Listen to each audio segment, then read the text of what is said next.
We got big news. We got an American manager doing something that an American manager has never really had the opportunity to do because Bob Bradley only lasted 85 days with Swansea. But Jesse Marsch comes in the hot seat, takes over for an absolute legend in Marcelo Bielsa at Leeds and gets them to stay up, survives relegation. Leeds is now staying up. And I think that's important because, and I wanted to add here that since the last time that happened, when a team like Leeds was in the relegation zone on the last day of the Premier League, and escaped on the last day, was Wigan back in 2011. So it's been a long time since we've had this type of drama. Heath, I'm going to come to you on this. How important is this, and what does Jesse Marsch symbolize? Do you feel like because of what he's accomplished, and obviously he's going to have to prove it again next season with Leeds, but do you feel like this could open up more opportunities for American managers moving forward, similar to how certain players over in Europe have given opportunities for the next wave of guys to get a chance as well?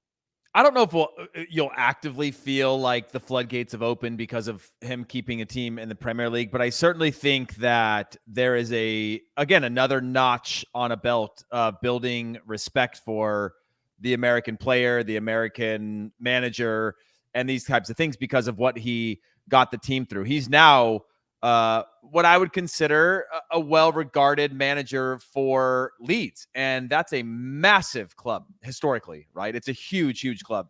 And what he's done for them, I think will put him in history with the club in a very special light, regardless of where it ends. Obviously, every job ends with likely being fired.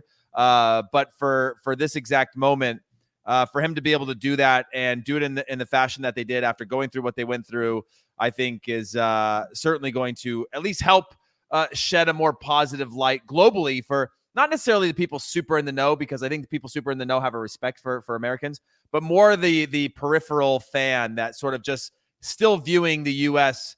coaches and players in the same way that they did 10 years ago in just this lazy fashion of like, oh yeah, big country, some decent football, but overall pretty average. Okay, let's throw some stats at you, Charlie. I want to get your thoughts on Jesse Marsch. Of course, since he took over for Marcelo Bielsa, the expected goals being scored jumped. They're like 1.51 under Jesse Marsch. That would be the Premier League rank would be 9th. Okay, I found these stats for us. During that time, they would be 9th. Expected goals against was 1.59. That is the Premier League rank was 12th over that same time period. Expected goal difference negative 0.08, which actually was 10th. And then the expected points per game, 1.28, which was also 10th in terms of the Premier League rank over that period of time since Jesse Marsch took over, which is comfortably mid-table. And he did it without some significant players. Calvin Phillips, who anchors the back line, or excuse me, the midfield. You got Liam Cooper, anchors the back line. And then Patrick Bamford, who was scoring all their goals under Bielsa the season before when they had a great run. I think that more respect has to be paid to Jesse Marsch and what he's accomplished, especially because he had to live in the Bielsa shadow.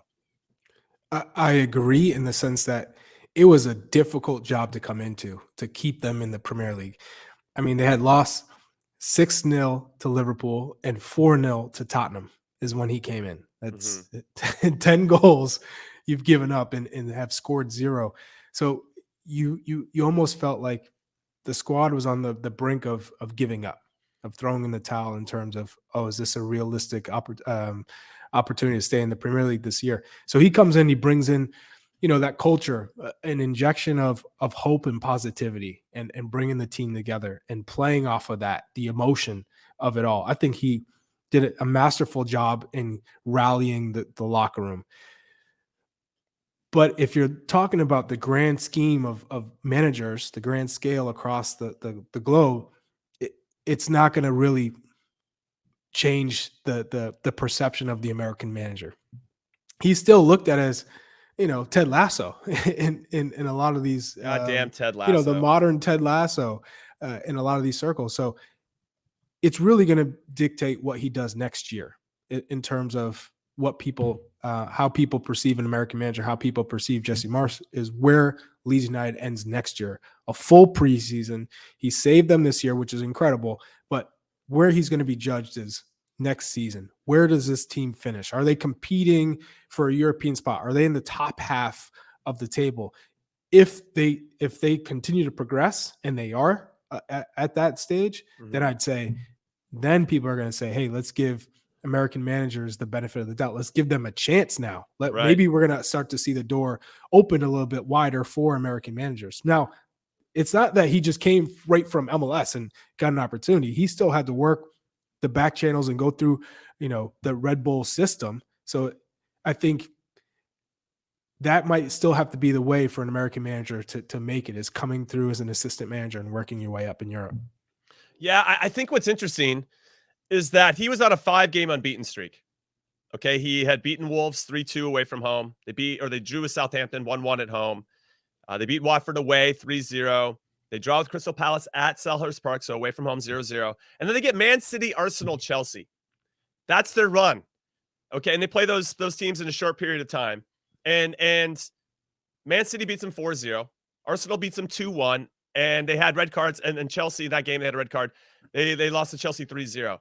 And people were like, this guy sucks. This guy's like a terrible. I'm like, look at the schedule, man. It's just interesting for me that how quick people are ready to cast off. It could have been anybody, I guess, at that point, just because of the love they had for Bielsa.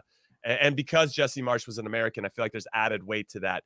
Now, Heath, the owner, of Leeds, has come out and said, and I've got a quote for him, so I don't want to. He came out and said, "Staying in the Premier League was our objective this year, and we managed to obtain our top flight status." This is Leeds United owner Andrea Radrizzani. Radrizzani. I'm not even saying it right, but this is not success, and improvements are needed. That's what he said. As a board, we will work hard with Jesse Marsch this summer to improve the squad and find a way to deliver the kind of performances you all deserve. We believe that with time and a full preseason, Jesse will be the man to take this club forward. And in one of those things, Heath Pearce, it looks like Brenden Aaronson from RB Salzburg is on the move for around 30 million euros. What are your thoughts on Aaronson coming? It's another American, so I already feel like the fans are gonna be like, all right, an American guy signing an American player. This guy isn't that good. We're gonna go through this thing once again.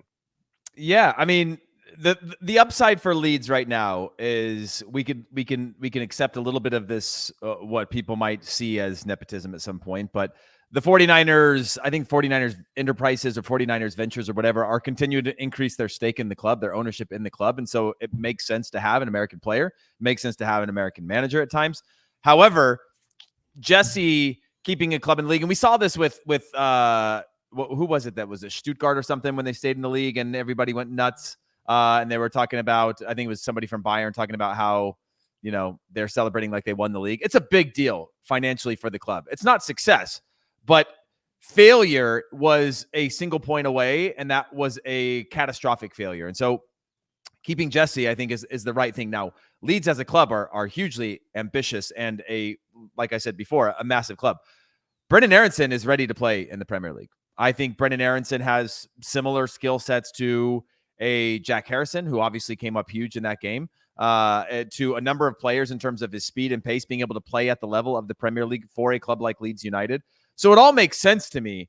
It's just a matter, as Charlie said, you go into next season, you got a lot to prove. You're going to start with your preseason, and then depending on the schedule, you might get punched in the face for your first 5 games, and you got to figure it out. And you don't get any sort of leash. Now, I think Jesse Marsch has earned himself a little bit more time with this fan base and with this ownership group based on the things that I said before.